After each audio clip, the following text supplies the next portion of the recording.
Hey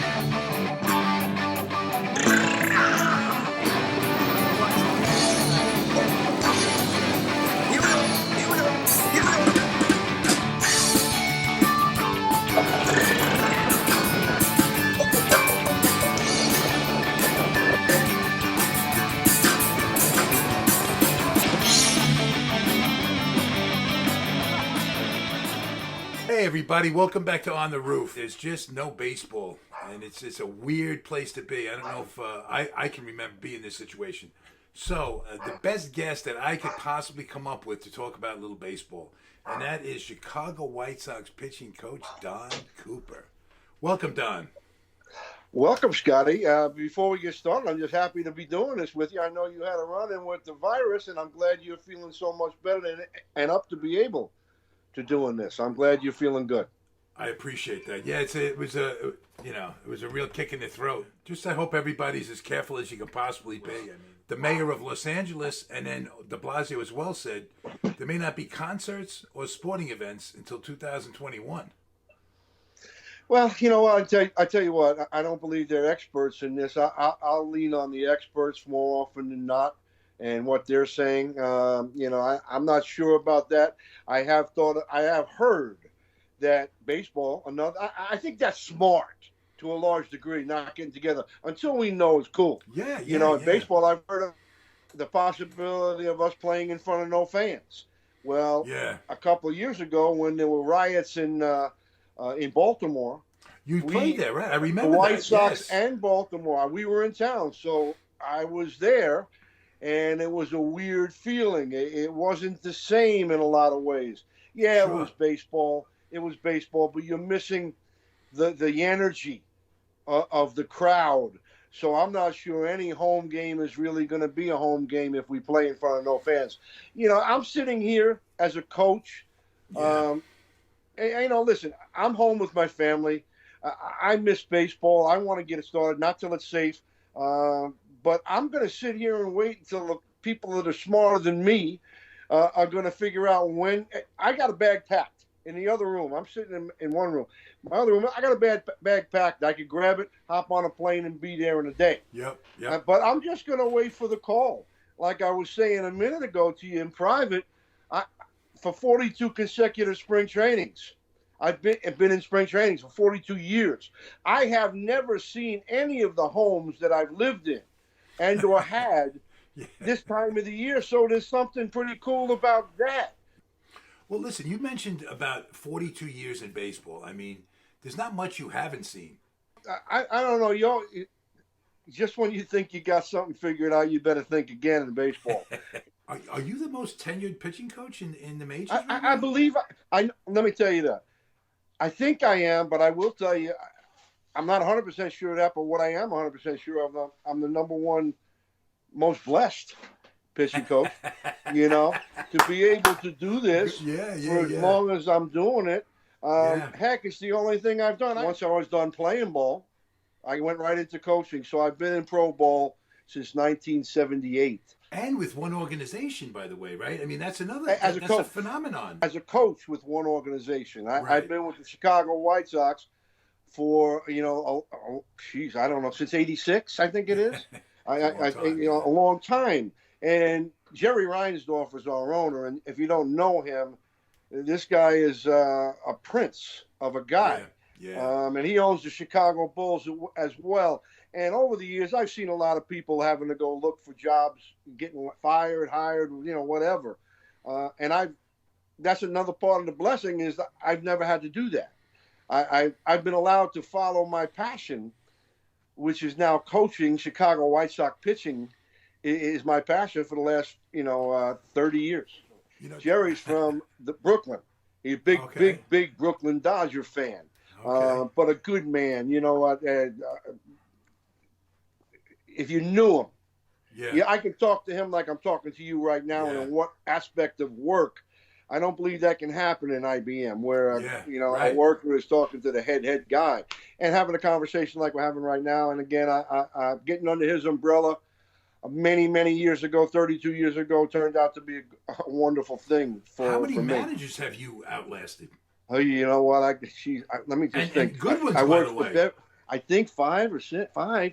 Bevington, Jerry Manuel, Ozzie Guillen, Robin Ventura, Rick Renteria. There might be one I'm missing. It's five for sure. Isn't that? I've never heard of that before. I saw it happen with a guy across town, another pitching coach that's been around a long time, Larry Rothschild, when he was with the Cubs. He's another legend. Nobody's got more time with one organization than me. There might be somebody that's coached longer than me, but not. If there is, there's one. There's one, not two. What is it? What would you say is the reason that you're able to maintain that level? It's the grace of God. It's put me in this spot a long time ago, and they just haven't gotten tired of me quite yet. Listen, in an industry where the word family is loosely thrown around, if it's true anywhere, it's true with the White Sox. If you work hard and do your job, they're going to keep you around, I guess. And that's where I'm lucky guy. Yeah. Let me ask you something, because you've had so many good pitchers under your tutelage. The guy who I loved, I'm sure there might have been better. Sale, was Sale I the know best? who you're going to say. But I'm waiting for it. Let's hear it. Mark Burley. Who didn't love to watch that guy throw? Well, you know what? Listen, you asked me. An hour and 20 minutes, you're on your way home. You told me a second ago that, how did I get to do this? Well, the grace of God. But right after that, it would be the pitchers that I've had that done well enough that allowed me to keep my job. And Mark Burley's a guy that was here for 10 years. I had a relationship with him for 10 full years. I got to see this kid when he was dating, then when he was engaged, then he was married, then I see his kids, and, they're running around the clubhouse. I get to see all that. That's a perk of my job. I've seen people's entire careers in baseball. Joe Mauer, he just retired. I've seen his entire career, day one to day final. But it's the pitchers that I've had that have done well. You mentioned Burley, and there's a few others that these are the people that enable a pitching coach to stay around if you have enough successes, I guess. With me, anybody that's on my staff or been on my staff, I'm very, protective. It's okay for me to say something about them because I'll tell them that to their face. But if somebody else is saying something bad about them, I don't like it. They've got my 110% support. There's nothing but positive going to be coming out of my mouth to these guys. I will tell them straight up the things I think we've got to be better at or improve at or look into, and I'm constantly looking for edges, and I know everything about the guy and what he's doing. You name it. I know it. And if I don't know it, I'll get the information. I know what he's doing when he gets to the ballpark every day. I know how much work they put in, how much of it, to get the success that they're looking for.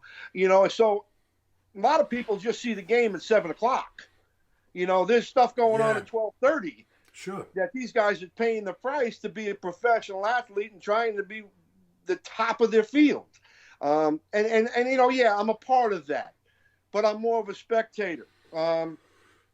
The best parts of the day for me with individual guys is any conversation that I'm having with them about whatever I might be talking to them about. It could be baseball, it might not be. The sidelines, the practices, the bullpens, and the game itself.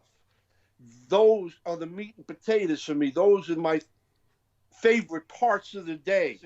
I'm a teacher, but I don't teach history, math, or English. I'm teaching baseball. And I never thought baseball, it would turn out this way. I always thought that I would be the guy. Listen, when I was in high school and college, I wanted to play pro ball. I wanted to be a pro, and I wanted to be good at it. I wanted to make enough money. And then when I retired, I'd do the 6:00 sports like Ron Swoboda did. Well, it didn't turn out like that. I always dreamed that I was going to be the guy getting the hit, making the catch, or making the pitch to win the World Series. Never did I, in my dream, was I the coach that got dragged along during the whole ride of getting to be a world champion. Yeah. I never dreamed all that stuff, and not that way at least. So it's all gravy. You know, my path has always kind of been the baseball path. Being in Chicago, one of the very first interviews I ever did was Mike Adamle. Remember Mike Adamle? Good guy. Good Dude, man. Donnie, this guy came over my house and had dinner with my family, you know? This guy is a good man. Such a cool guy, man. No, good guy. And I know he's having a really hard time now.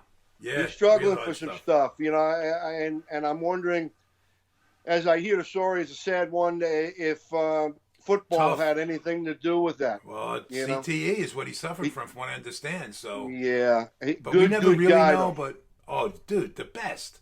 I was like one of the best here in Chicago, one of the best guys around. But what a cool guy, and he really I just I want to try to get in touch with him, but it's really hard because of what he's going through. It's such a delicate thing, and like, who am I, some knucklehead from 35 years ago? You know what I mean? I remember him coming up a while back. You know, it's got to be 15 years now. He did American Gladiators and introduced himself to me here in Chicago, and he was just always one of the good guys in town.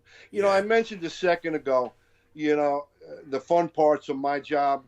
And the parts I don't find fun is dealing with negative fake news and negative stories, negative stuff. You know, people looking for the negative part. You know, who bring me the head of the man that cost us that game. You know, I'm not used. I never liked that. I wake up in the morning positive, looking have the best day. And if something bad comes my way, well, we'll deal with it and try to get through it, But there's some people that wake up in the morning and, in the journalism, I think, industry, that want to wake up and write bad stuff every day. And that's just not who I am. And I don't find it fun dealing with that. What I mean is, after a game, if a young pitcher, maybe, whatever, you could be a little, the emotions high or something like that. You can is part of your gig to just make sure that. Yes, that's before the game as well, maybe. Okay. Before the game. Listen, that's the mental side of it. Yeah. There's two different sides. It's the mental and physical side of playing professional sports at the highest level. Baseball is not an easy sport. Matter of fact, it's the hardest sport. It is. It's the hardest thing to do, they say. There's mental stuff that goes on daily. And I can't infuse confidence in people. That either you have that or you don't at that moment. Nobody can talk you into being a confident guy, but you can be very supportive. I don't think anything I do gives them confidence. They've got to have that. And, a lot of them do, because to fight their way up to the major league level. You don't just get to the major leagues. There's more brain surgeons in the world than Major League Baseball players. Yeah. You know what I mean? So it's a hard game. It's a tough racket. At one time, and I remember, and when I got to the major leagues, and I was not a great player. I got there. I was good enough to get there. I had to fight, scratch claw. When you're a major leaguer, you're one of the top. I was one of the top 300 pitchers in the world at that moment. You know what I mean? It's a tough racket to get to be a major league player. Yeah. So these guys are talented, and you've got to have some physical and mental toughness to get there. The top guys have both. The top guys I've seen over the years. I got the best seat in the house to watch what I consider the best game in the world, played by the top players in the world. And confidence and belief separates guys. Everybody's gifted here. Everybody's got ability. Some guys have more than others. These are all gifts given to them. A great strong arm, or a powerful bat, speed, legs, whatever it may be. They're all gifted, or they wouldn't be here. And some guys are gifted more than others. But when you're playing at the highest level, you've got to be there every second. You can't slip up for a second. The focus, the mental focus. How about those guys that are the Hall of Famers? Like those guys, you've seen so many. Who was? Let me just ask. Let me throw a couple of things at you, and you Sure, throw a name back. Sure. Who was sure. the most outside of the guys you coached directly, but when you were watching, guys play, who was the most dominant? Who had the most dominant pitch you ever saw? Oh, well, Tom Seaver was a guy growing up. He was my guy. Mine too. Growing up as a kid, he was my guy. And I've seen a lot of pitchers since then that are really, really top-notch guys. And it's you'll go through a debate on who's the top.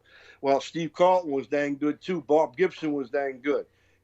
Nolan Ryan dang good. Listen, you just go right to the Hall of Fame list because there's your start. But again, we're going back to when you were younger.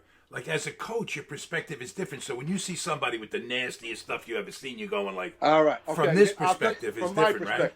From my perspective, sitting there because all I do is see guys throw on the side and That's watch what I games. mean, from that seat. That's yeah. my job. I get it right next to them. And the most gifted player I've had personally has been Chris Sale. One of the best pitchers, if not the best pitcher I've had, was Burley. Burley did it throwing the ball 85 miles an hour. Yeah. Sale did it throwing 95.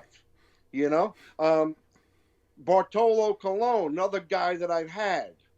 That wow, this guy is really good. He's a talented guy. How he can manipulate the ball and do different things with the ball and the pitches that he had, the repertoire he had, Burley had, Sale had, Verlander's, Cole is another guy. These are some names that come to mind right there. I got a kid right now, Giolito, that's got some really good stuff. I get a kid named Dylan Cease, that just started. And he's a guy he just started the process. And to me, the process really starts when you get to the big leagues because now you're playing against the top guys in the world.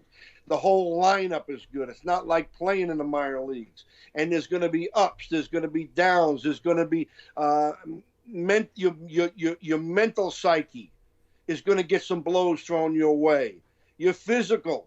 You're not every day. You don't feel at your best for 32 starts during the course of the season. But you can still, the top guys, they maintain, still take your turn. They find a way, because they just got that little extra. But there's a lot of really good, talented young pitching out there now. The arms are impressive. The velocities are impressive. I'm looking ahead and saying, okay, what are the things that we've got to be better at than what he had 12 starts last year. Mm-hmm. All right. He got his taste. And so just from that alone, that experience, he's gained value. It's valuable to him. But as a coach, you need to see that maturity, right? Well, I'm hoping I've seen the maturity in spring training. Right away in spring training, he looked better. And now, that was the preparation for this season, which has been halted. How many steps forward can we make in your first full year in the major leagues and establishing yourself as a major leaguer that's going to be around for a long time and looking to be in the top of your class? What are those guys doing compared to what you're doing? What do we have to be better at? What are the challenges? You got to throw it all out on the table. Yeah.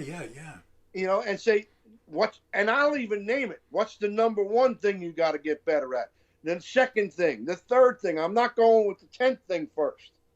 Yeah. So we're setting it up, like a lesson plan almost. Listen, this is your homework. Every day you come to park, these are the things that we're going to be talking about in trying to get better. And it's a process. Yeah. And I'm excited for the processes. The older guys, too, like when you mentioned the Seavers and the Carltons, I remember hanging around that stadium all the time, way early before games. Seaver did his work. And I wanted to bring up another name. To me, you've mentioned how much this guy helped you at one point or another, was Koosman. I love Koosman. Koosman wasn't a Seaver.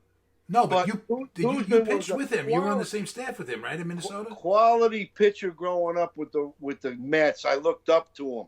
I admired him. It turns out a couple of years later, he's a teammate of mine when I got to the big leagues with the Twins. Yeah. And the guy had 15 years in the big leagues, but he was good to me.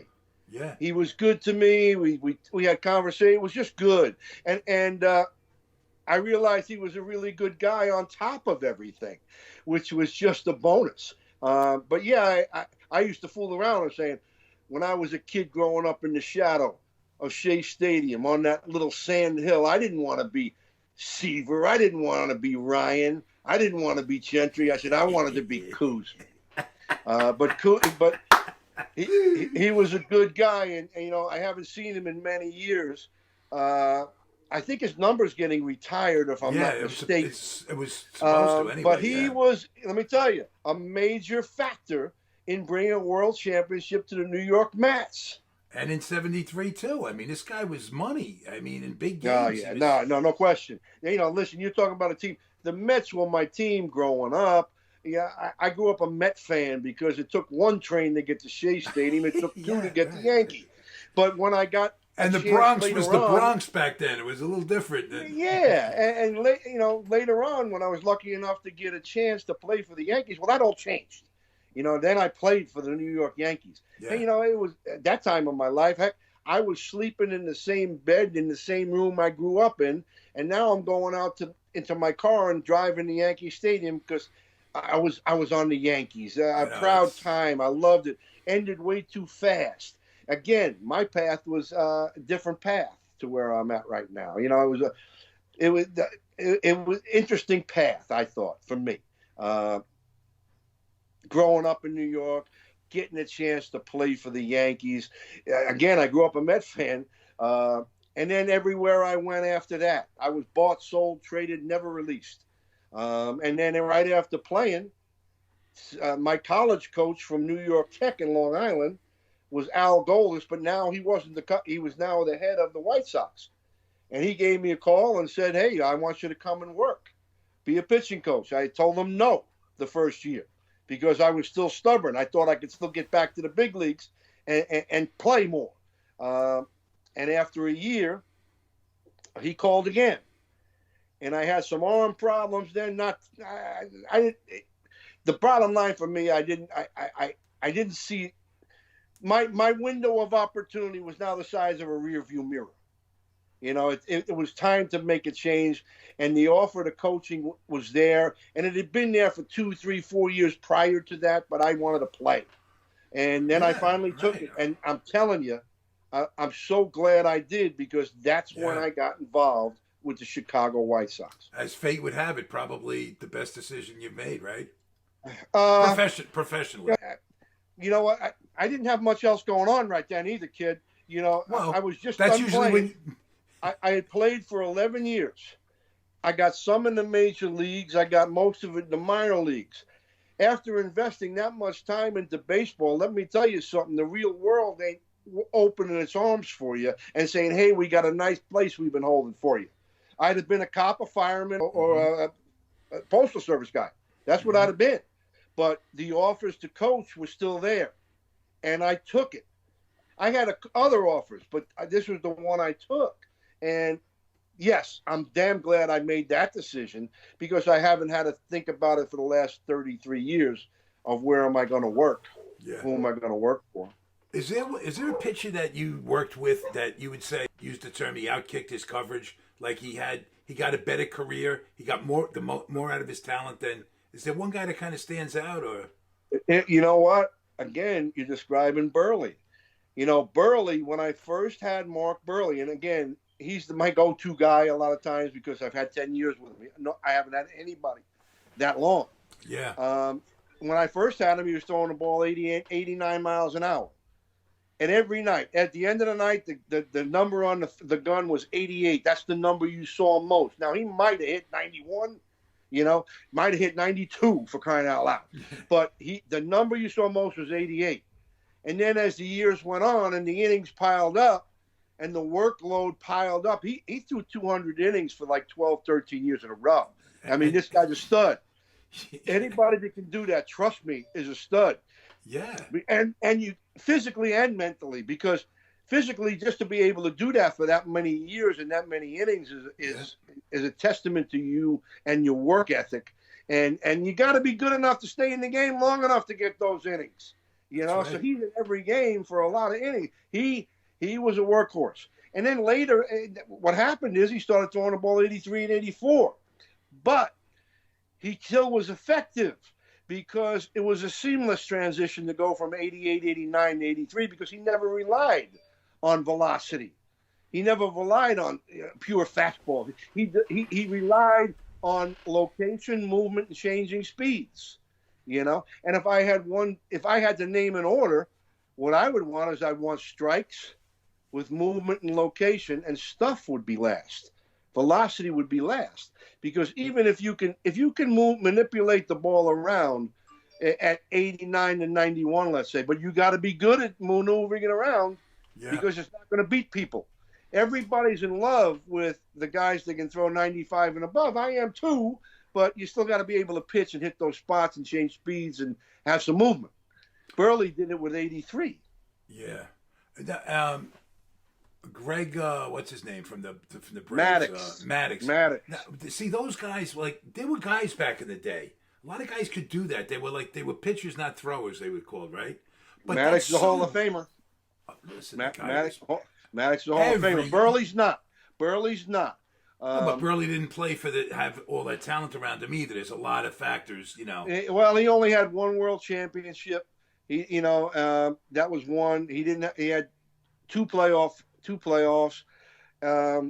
His wins are not as many, because I'm not saying they're the same guy, but they're the guy that learned how to pitch.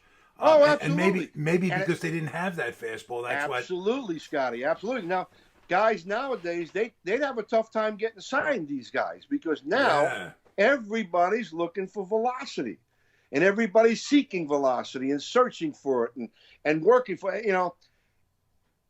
But that doesn't mean that you're a quality pitcher. Velocity doesn't mean you're a quality pitcher. It means you throw hard. Yeah. You still got to pitch. Now, like you see Syndergaard and DeGrom in New York. Those are two guys you see. Another guy is Severino in New York when he's healthy. These guys got really, really good stuff, and they can pitch, And in a couple of them, they were like Severino was still in his early stages of developing when he got hurt. Kind of like what I'm talking about with a kid named Cease and another kid I got now by the name of Kopak. These guys got special arms. That boy, if they put it together, stay healthy, can hit the spots with movement and location, they got a chance to be special top of the line guys. Mm-hmm. DeGrom is already that. Yeah. Syndergaard, I think, was on the way to doing that or solidifying that more. I like DeGrom because he did it so quietly. He came in like he was part of that Harvey, Syndergaard, and DeGrom, and all the focus was on Harvey and Syndergaard, and DeGrom just won games and threw strikes, and he just did what he had to do. And who was the best player? Like you had Frank Thomas. You watched day in and day out. I mean, was there a better hitter? Frank Thomas, and Miguel Cabrera are the two best right-handed hitters I've seen. Joe Mauer, because we play him so much, they're the Twins and in our division, is a guy that I thought would have to be in the top 5 left-handed hitters I've seen in 25 years here. Ichiro in his prime, top guy, Hall of Famer to me. 3,000 hits. Joe Mauer was a catcher that decided he didn't want to shoot for home runs, but he won batting titles. I know, a couple. Yeah, and he's good. There's other good players, certainly if you brought up names. Those guys come to mind now. There's Mike Trout. These are guys that when they come to the plate, they get my attention, my full attention. Yeah. Look, he's a special guy. He's a Hall of Famer. He's going to be, if he doesn't get hurt, he's a Hall of Famer if he stays alive. So are the other guys. I think Ichiro is, and I think I'd be a voter for Joe Mauer. And there's other guys. I think you're right. I think playing in Minnesota, that kind of political stuff, like enough guys maybe in other bigger cities may not give him his due, but that guy I would say certainly goes in. It goes in early, I would think too. And another thing that you made me think of this. There's other players. If you brought up names, I tell you, but like the best lineups I've seen over the years here. The Cleveland Indians, they had a lineup. Which Cleveland? Which Cleveland? Okay, the one with Tomey, the one with Ramirez, the one with Kenny Lofton, the one with Baerga, Albert Bell, the one with Albert Bell. Sandy Kenny Alomar. Lofton. That was those top guys. to bottom. That was dang good lineup. Yeah. Another dang good lineup was the Yankees when they had Posada, Bernie Williams, Tino, Jeter, of course. You know, I mean, these guys. There wasn't a weak link in the lineup. No, right. So you could not take a pitch off. That's the thing that impresses me with pitchers, because the focus, a starting pitcher, he might throw 120 pitches. And the difference between a good game and a bad game might come down to 2 or 3 of them. Do you or don't you make them at that time? And so the focus has got to be there. You're going to make mistakes, period. But if you're not focused, there's going to be many more. And you might not have a chance to survive that. Another good pitcher just came to mind. Kurt Schilling was a dang good dude, especially in the spotlight. You know what? This might turn off some of your listeners, but I like his politics too.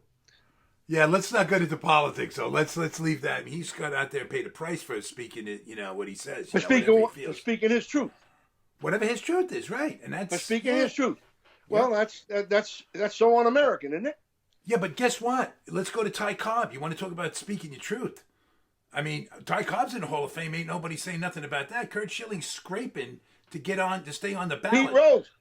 Pete Rose ain't in the Hall of Fame.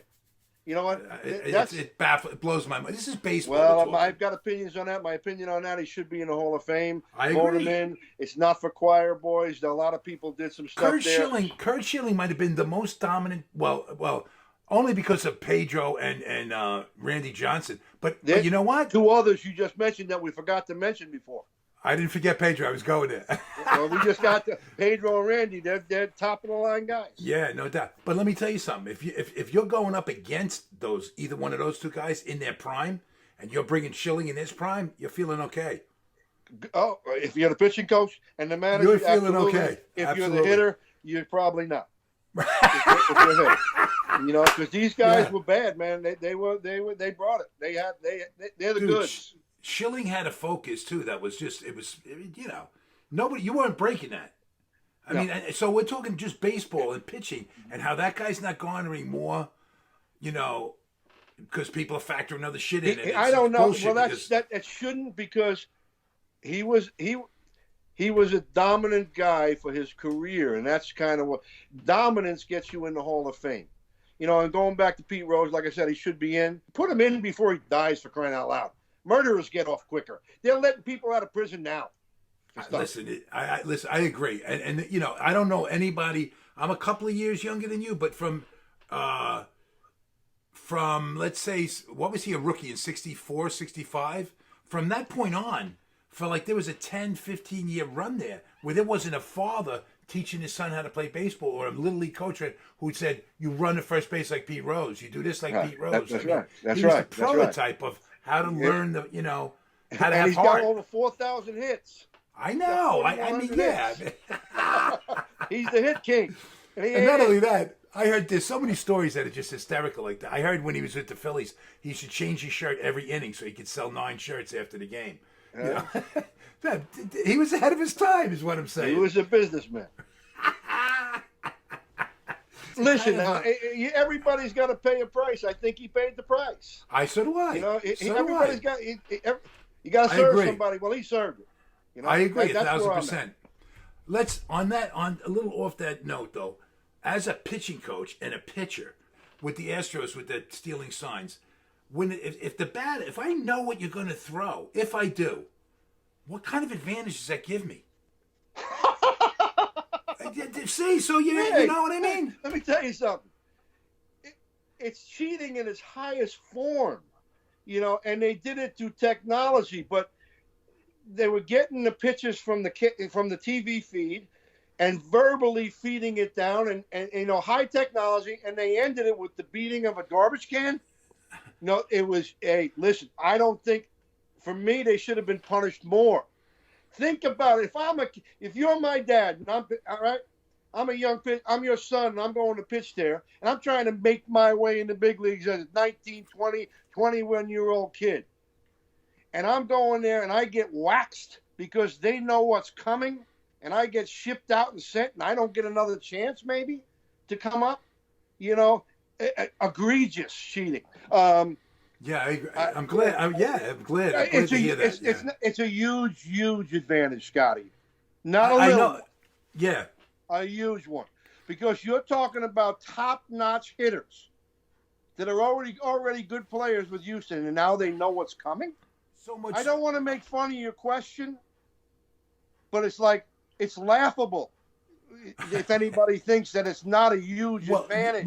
Well, you know why I asked, Donnie? Because you add credibility to saying that. If I said that, it doesn't mean anything. If you say it with your background, it means something. So that's why I put the question out there. I'll listen to what you're saying there, but for people to know, because not only listen, there's cheating that goes on during the game, but it's a different form of cheating. Meaning, when there's a guy on second base, they're given location, at least location. If not the pitch itself and the location. All right? So a top hitter is going to feast on that. Like, how many times, if a catcher shifts in and the guy on second base see the catcher shift in on a hitter, it's normally going to be a fastball. It's a huge advantage, Scotty. But that's a different type of cheating during the game. That's okay. It's not cheating in my mind. It's playing. You get lucky enough to get a guy on second base. Yes. And you got some info to be able to relay to the hitter. You can do that, but this was a whole different form. Plus, you remember when Vita Blue was when he was Vita Blue, when Doc Gooden in '85, right? And those guys that had those kind of years, who had that fastball, the only way to get that fastball is to be back there. And if you're going to hit that, and if he throws that curveball, you're done. You're done. And they both had curveballs out of their mind. There are some pitchers. Some people might say, "Well, you still got to hit it. You still got to hit the ball." But if you tell me it's a curveball coming, they know what's coming. They still got to hit it. But knowing what's coming is easier to hit. That's laughable. Is it going to be a fastball, a power pitch, or is it going to be an off-speed pitch? And knowing that is huge. And there's a lot of guys who aren't playing in the big leagues because they can only hit that fastball, but they can hit that fastball. It can be coming 105 and they can hit it, but they can't hit the let me tell you, getting to the big leagues, probably the first requirement of an offensive player is you got to be able to hit a fastball. You got to be able to hit a fastball. Now, but some guys are throwing the ball 97, 98, 99. There's not many people that can hit those. But they can. But you're starting to weed off some that can't do that. They're just not quick enough to catch up to that. But there are still many guys that can hit that if it's not located, if it's not thrown to the right spot. Yeah. But I listen, when you asked that question, another thing came to mind is not one player got in trouble. It was the general managers and the manager. But you know what? They probably got some sort of deal, some sort of immunity. But I would have been happier had they suspended some of the guys. Like Bregman, you get suspended for April. Altuve, you get suspended for June. No, none of you guys can be an all-star game. Other things they could have fined these kids for, because $5 million, that's a wash. Of course, for $5 million. Who wouldn't? Why wouldn't pay $5 million for a championship? Exactly, and that's the salary of probably the manager and the general manager combined. $5 million. That's a slap on the wrist. Yep. But the hard part, they're not allowed to participate in the draft for the next 2 years. And that's how they built that team. They built that team through the draft. They certainly did. That's how they went through their rebuild, and then they picked up a free agent or two. Verlander, right, but they put Correa and a bunch of those guys together. Made a trade, yeah. That's how, and we just went through the whole same thing. We relied on a draft and some trades through a rebuild. We did losing exactly like Houston had been. Houston lost 100 games for a couple years in a row. A lot of games. Yeah, that's how it got those top picks. They got the top picks. They had their core people that they had, and then they made a trade or two, picked up a free agent, and then you're up and running. That's what we're trying to do right now. We're ready. We were ready to go this year. I know you guys made a lot of nice moves in the off season, right? So, like, let's just hypothetically say this season doesn't get played out. What does that do to your plan as a just not just your pitching, but as a team? If we don't play, my plan is we got to get ready for spring training all over again next year. See, I'm not there. I think we're going to play something. I think we're going to do something. I hope you're right, man. I think we are. I don't know what. Smarter guys than me are going to figure that out. But like I said, I'm sitting here right now, and my bag is packed. Just call me, and I'm ready to go. But until then, I'm going to try to enjoy every moment I got with my family, and enjoy being home, and try to be safe, and wish everybody else be safe as well. That's all I'm doing. Yeah, you know really what I'm doing, yeah, Scotty? I'm telling you, I'm relying on what I've always relied on, my faith. God enabled me to do everything that I'm doing. He did it. He's the master plan maker. He's got my plan. And he's been running the plan. As much as I'd like to think I've been controlling, I'm not. Never have been. He just puts me places. And he put me here. And I believe he's going to end this when he wants to end it and get us back out going. I do believe we're going to be going at some time, though. And that's where I put my faith. For everybody, for everything, for the world, for the president, for everybody, just to be able to make the correct decisions. And I feel you when you say that, and we've spoken many times, and I know that's genuine. But as far as that goes, I sometimes think about, like, why I'm here. I'm in a good place. I'm in the best place I've ever been, just, in my big picture, and it happened despite me. Well, let me ask you, when you say that, you had to have a higher power. But yes, so like, yeah. I'm not sure who your higher power was, Scotty. I'm not sure about that, but I know who mine is. To get through anything, you've got to have something. That's right. Of course. I'm with you on that. I know you are. Whatever anybody calls it, that's everybody's personal thing. I respect whatever anybody has. I mean, whatever works for somebody, God bless them. And we know, coming from where we come from, how if the dials turn 1 degree in a different direction, everything plays out. Right. Absolutely. You know, I look back on a lot of things saying, how did I get through that? I know. How did I stay alive through that one? That's why you can't question that there's something greater out there. There's no debate. I mean, I don't question. I know you don't. I know. And I know who my higher power is. Right. And I've known that for a long time. A long time now. This isn't new.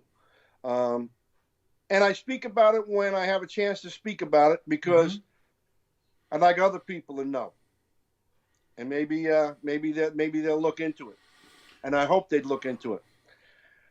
But my belief is God sent his son to die on the cross for us to live and left the Holy Spirit. That's what I believe. And I, as a kid growing up in Catholic CYO baseball and basketball, going to church every Sunday, I didn't know what that all meant.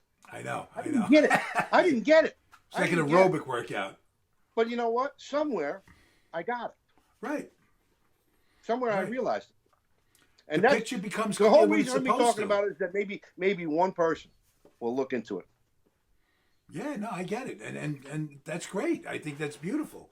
It's one other thing that we had in common and still have in common, I'm sure, is music. And you live in Nashville. How much music do you get to see in Nashville? Now, you know what? I guess when you're home, right? When the off season comes, first thing I'm looking at, who's coming to town? Yeah. You know, who's coming to the Ryman? Who's coming to the Bridgestone? I love the Ryman.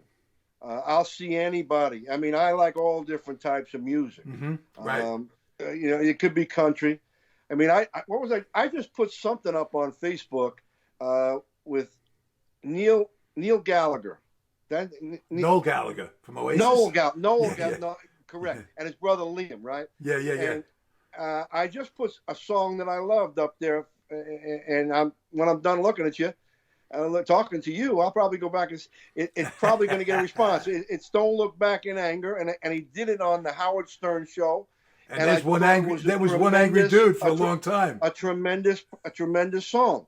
Another song that was on, somebody sent to me the other night, it was Carrie Underwood and Vince Gill singing a gospel song, "How Great Thou Art." Look that one up, my friend.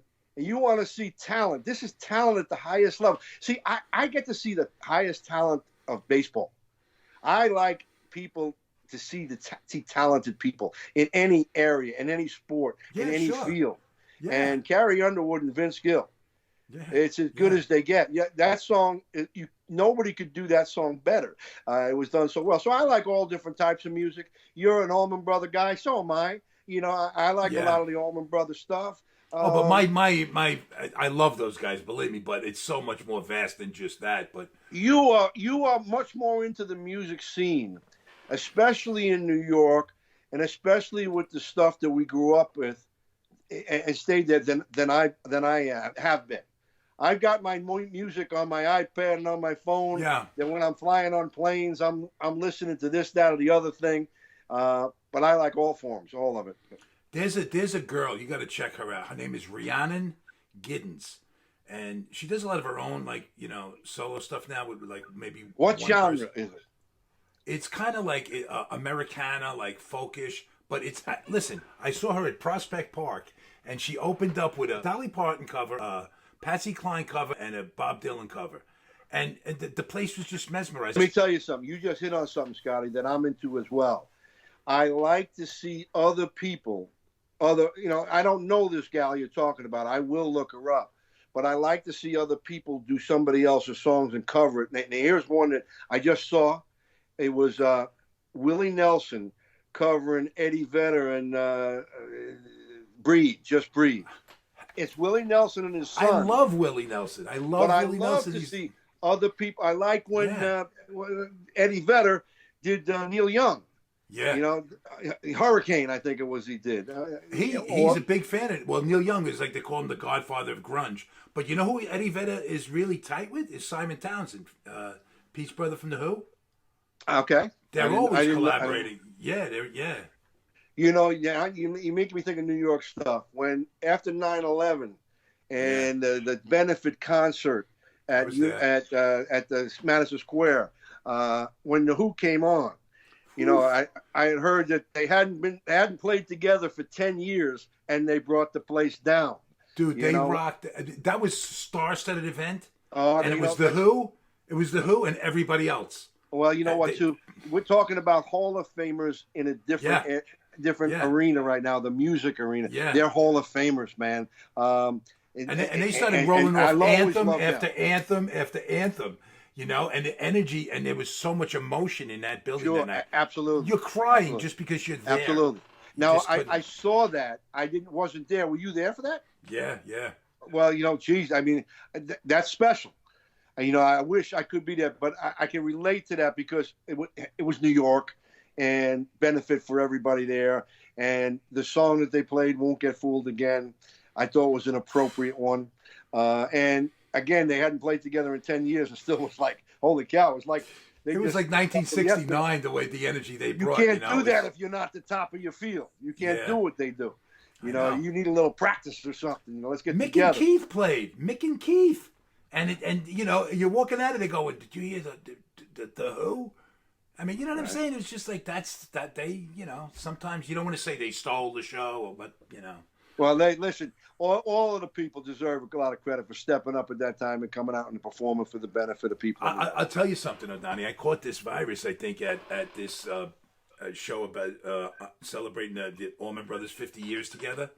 And that was another one of those nights. It was a real special night. But, you know, when you look at a bigger picture, I love being in the moment and in those events and in that mix. But if I had any idea that I thought I was going to walk out of there with what I walked out of, there's no show ever. Right. I mean, well, you know, that's New York. You're in a big mecca of sports, but also of music. A lot of people come through there. And Nashville, a lot of people come through Nashville. You know, I can remember seeing B.B. King at the Ryman years ago. You know, a lot of people come through. So I'm always interested when I come home to see who's playing. What might I go to? I remember I hadn't gone to a concert in years. I went to a Green Day concert at Bridgestone.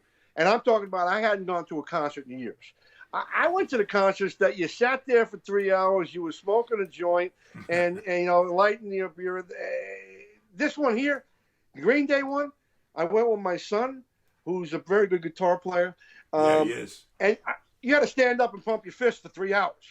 You know what I mean? It was like, wow, this is different, a different sort of concert. But it Billy was Joe. they were very good.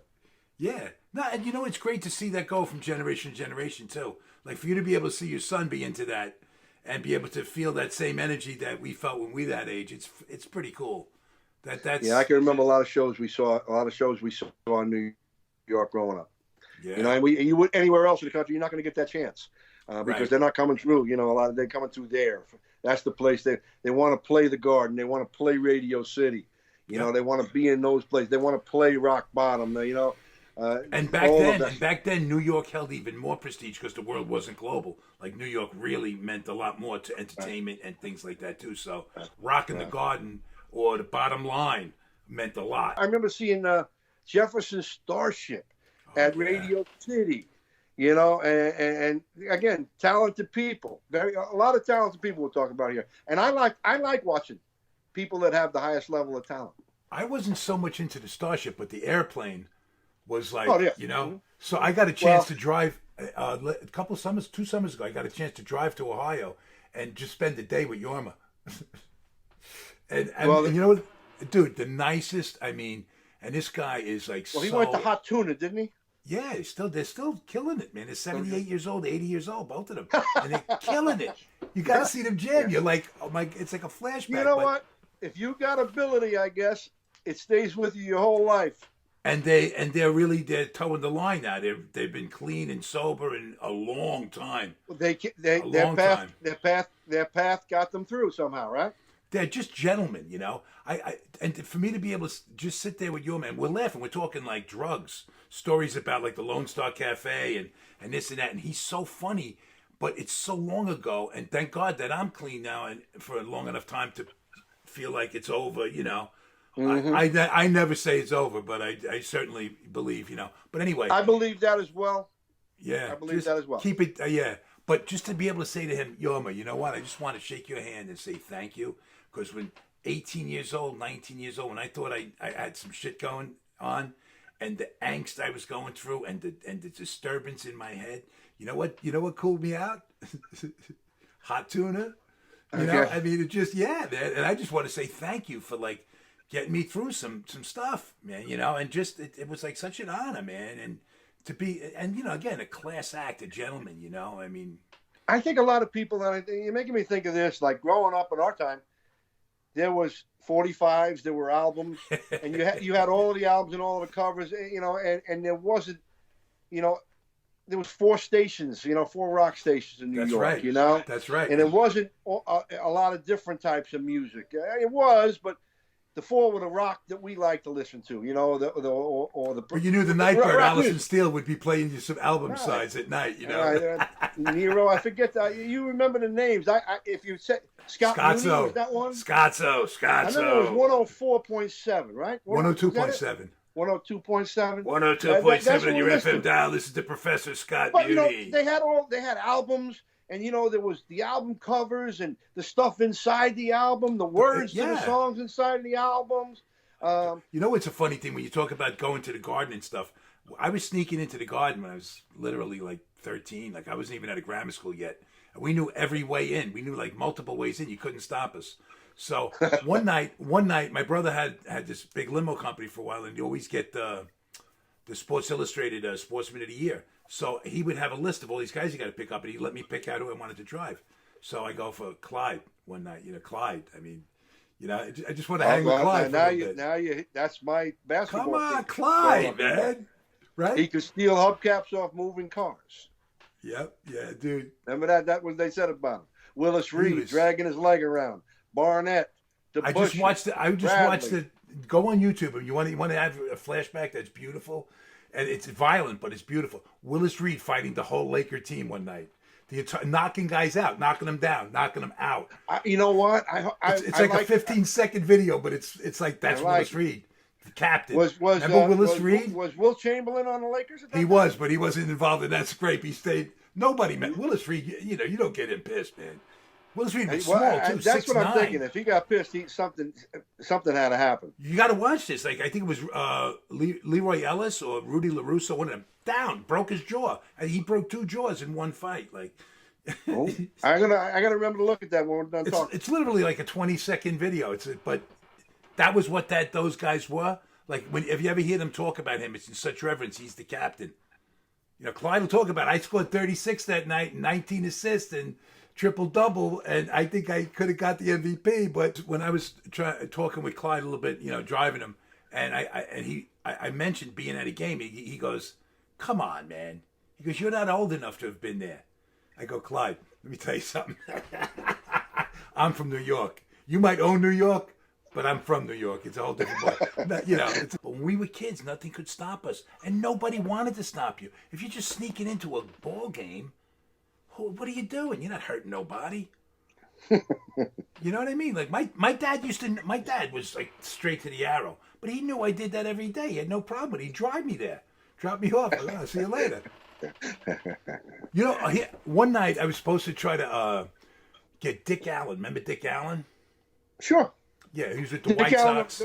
Yeah. Phillies. When he was with the White Sox, they're playing a twilight doubleheader at Shea. Now, this guy would never sign an autograph for nobody, no matter. And he goes to me like this after the game, and I'm going like, I know this is bullshit, but what if it isn't? I gotta take the shot. It's the only shot. If you get Dick Allen, that's something nobody else will have, right? And he was great, but cool. I'm glad. He never got signed it. For you. No. After I waited a twilight doubleheader, right? And then my father had to come and get me like at 1:30 in the morning or something. Like while I'm watching the games, some guy, I'm sitting up in the loge in Shea Stadium right behind home plate. I know. I remember the loge. Guy goes, "Hey kid, get me a beer." Call the beer guy, get me a beer. So I'm right sitting in the aisle. So the guy comes by. I get the beer. He hands me a 20. I give the guy the 20, and the beers are like $1 probably back then, right? So he gives me the change. I go to hand it back, and he goes, "Keep it." I go, "You gave me a 20." And the guys, and he's with a whole like row of guys, you know, and they're going. He said, "Keep it, it's okay, it's not, you know." And one of the guys goes to me, "Do you know who that is?" I said, "No, who is that?" He goes, "That's Lee Marvin." I go, "Who's Lee Marvin?" I have no clue who's that. "Oh, Lee Marvin's he's an actor. Let me go." And he signed something, Lee Marvin, The Dirty Dozen. So this whole night, my father goes, "Did you get, Dick Allen, did you get him?" I go, "No, but look what I got. Lee Marvin." My father goes, "That's a man." I think I'd rather have Lee Marvin than Dick Allen. Of course, but who knew back then? I'm like, what, 12 or whatever. I got to tell you, Scotty, me sitting in talking with you, it's kind of like we're in surreal. Surreal's not the word. I enjoyed it. I enjoyed talking about and reminiscing with you about New York stuff. Us having a chance to simply talk together. Period. Yeah. And certainly anything that's New York. Yeah, me too. And I respect you and where you're at. Like you've turned an opportunity into something really fantastic. Maybe that's it. Scotty, to where I don't consider myself anything other than a baseball coach. I'm a coach. I don't consider myself anything more than that. I'm a coach. I know, but you know what? Jimmy Page considers himself a guitarist, and that's where you're coming from, because that's what you do. But from the outside looking in, how many guys have done what you do? This with the longevity? I don't know, a handful. It just doesn't. It's so, in a sense, if you look at it from my point of view, it's pretty. Pretty impressive. Again, I'm blessed, kid. I'm blessed. I'm telling you. And that's the kind of stuff that makes this happen, is that the humility and the fact that you stay on top of it. It's one thing to say and talk a game, but to stay on that plane where you can stay even, right sized, even keeled, and know who butters your bread, and know, and you're raising your family and you're doing the right thing, and life is that good. hasn't been that hasn't been a hard part of it, because I think I'm who I always have been. I think I'm the same guy. I'm the same guy I was when I knew you in New York. Absolutely. With a lot more different experiences under my belt, and like you are. You know what I mean? There was a lot of years in between. Can I tell you something? Following yours. I worked the door at some great clubs, especially out in L.A., you know, and I got to meet some people, man. I got to meet, I'm like, sure you did because I mean, you were very. they would come out and What? smoke cigarettes and we kick it, you know, and they'd be, I don't know if you know who Daniel Lanois is. No. Daniel Lanois produced Joshua Tree by U2, So by Peter Gabriel, and Time Out of Mind by Bob Dylan. In 4 year period, he had 3 Grammy Album of the Years. Okay, so he was kind of in demand a little bit. You know what I mean? He was Neil Young. He did Willie Nelson. He's done, you know, Emmylou Harris. He's an eccentric. He would come to the club. I had no idea who he was. He'd hang out. He'd come out, have a cigarette, dressed like a truck driver with his hat, his, you know, flannel. And somebody told me who it was. I go, are you kidding me? You can relate. You relate to anybody, though. You relate well to anybody. You know, that's what one of your assets are. But to me, in Hollywood, in L.A., when you're in that, it's so pretentious. It's so bogus. And to me, the highest compliment you can give somebody, especially if they've attained any kind of success in any, whether it be athletics or entertainment or whatever, unaffected. If you say the person's unaffected, I think that's the highest compliment you give somebody, that they're unaffected. Because you know, I agree. Especially you don't want in that somebody cesspool. talented, you know. But no, I agree. I don't think you get to the highest levels without realizing that it's not only you. It's not just you doing this. You know what I mean? But again, there's other things that have going on. You don't get. You can't really climb that ladder without that ego that drives us to do that, right? Well, yes, and you got to think you're good. You got to have confidence in what you're doing. If you don't, yes, you're not good. It's very easy for that to go a little haywire, though, and more often than not, it does. And you know what? I think though, when you put in all the hard work that people have to put in, all the years of work, all of the years of servicing and toiling and fighting and scratching your way, if you continue to follow that and believe and have confidence, you got a chance to come out of that and achieve some things, you know, and get to different places. If you're a jerk, I don't think you get to the highest levels. If you're a jerk, you know what I mean? I think sooner or later jerks get cut down. You know. That's how that plays. You know, yeah. If you're too full of yourself, sooner or later, the world's going to knock you on your ass. But you know what? I mean, I think what you just kind of, to encompass what you just said, is 2 words: gratitude and humility. And I believe that I pray for these things every day because I know how vital they are. I know if I have that, I'm good. But if I don't remind myself every morning, man, I catch myself. I remember like getting sober. So I'm really focused on doing the right thing. And it's about recovery. And I'd be probably living in some sober house, you know, because life had gotten that way, you know, it's like crazy. So then I'd be having my little prayer book things. I'd be on the L train. So you got to read these things like, you know, like this. And I'd be focused. Like I'm not even looking at people on the subway. And as soon as I get to work, have a cup of coffee, Howard Stern's on the radio, it's like, what prayer? I mean, like instantly, I'm just like, I lose every kind of semblance I've had that I worked for. Like it can snap like that. So it's a constant reminder that I need. I still do it. I still just try to stay. You know, I don't hang around with. I can't hang around with certain people. I think that's probably one of the main reasons you came out of the troubled times. Dude, that you might have had. It is, but I had people that stepped into my world. I had a mentor. Those people were put in your world. Listen, I had a woman mentor. She just mentored me for like the last 4 years. She's the world's oldest yoga teacher. And she's this soul. That dude, remember, have you ever read the book Tuesdays with Maury? No. Do you know Mitch Albom, though, right? Mitch Albom. Yeah.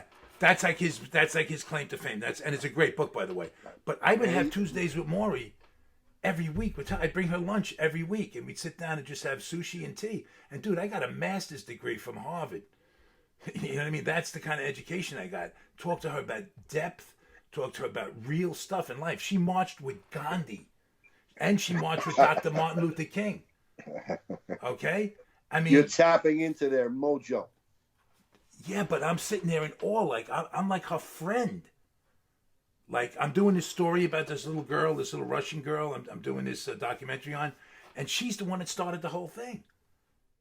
People are put in your life for reasons. It's not happenstance. you're either supposed to learn something from it or maybe even teach somebody. I You're said- saying to yourself how lucky you are, right? How Lucky, I say the lucky. two most important women in my life. One is 101, and the other one is 2. Think about that. Like, you can't make that up. You cannot good. make that up. That's good. Now, It's going to and be I'm saying, interesting to watch how your path goes right now. yeah.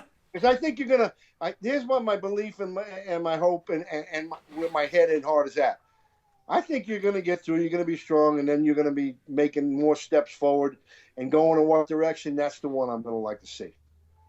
Like, what do you wind up doing next? All I want to do between you and I is this story about this girl, because it's such there's so many layers to it, and I'm doing the mother and daughter against the world, and then there's a family of 4, a husband and wife and 2 boys in Maryland. The father's a high school football coach in Pennsylvania. They live on the Pennsylvania-Maryland border, and he's 6'8". His wife is like maybe 5 foot, maybe. And they got these 2 boys, and the story is just, I can't tell you, but they're a unit, man. As a family, it's all for one and one for all. And beast mode. The mother's probably the strongest of 3 alpha males. But the character, because this is real life stuff. This isn't a softball game. Like, you know what you deal with your family. That's real. Baseball, yeah, it's a job, it's a living, but it's a game. Baseball's fantasy land. When I walk in the front door, Yeah. that's reality. Right? When I'm in my house, that's reality. Everywhere else outside of baseball is reality. Listen, thank you, Donnie. Thank you so welcome. much, brother. I enjoyed the conversation. Listen, stay in touch, man. See you, man.